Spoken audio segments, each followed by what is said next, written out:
द्वारिकाधीश कृष्ण उस दिन तो सोच रहे थे कि सुदामा तूने एक बार भी विचार नहीं किया कि मेरे भी चने थे उसमें, पा गया। सुदामा जी क्षमा मांगने लगे, बोले माफ कर दे लाला, भूख ज्यादा लगी हमारे, खा गए हो, लेकिन वास्तविकता कौन जाने।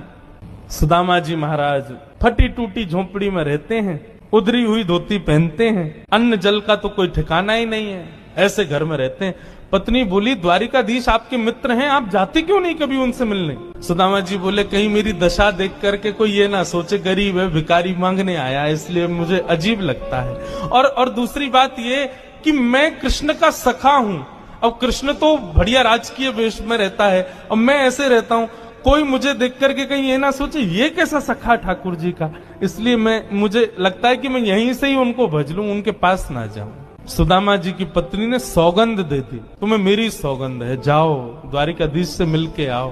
पत्नी की सौगंध मान करके सुदामा जी आज विचार करने लगे, जाऊं? कृष्ण ये तो नहीं सोचेगा कि कहां से आ गया, कुछ मांगने आया है।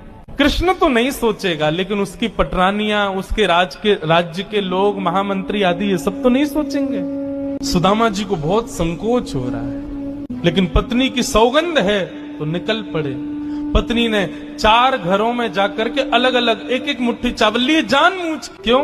ताकि जब ये पोटली द्वारिकाधीश देखेंगे तो अलग अलग प्रकार के चावलों को देख के पहचान जाएंगे कि एक दाना भी सुदामा के घर का नहीं है, थोड़ी तो कृपा करेंगे मेरे ऊपर। सुदामा जी पोटली दबाए निकल पड़े।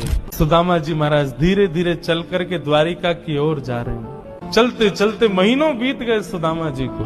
तभी एक व्यक्ति से बोले भैया द्वारिका नगरी कितनी दूर रह गई है अभी यहाँ से। व्यक्ति हंस करके बोला भगवान आप गलत आ गए हो। बोले गलत, कितनी दूर आ गए? बोले अभी आप कम से कम 50 कोस और पीछे जाओ, वहां से एक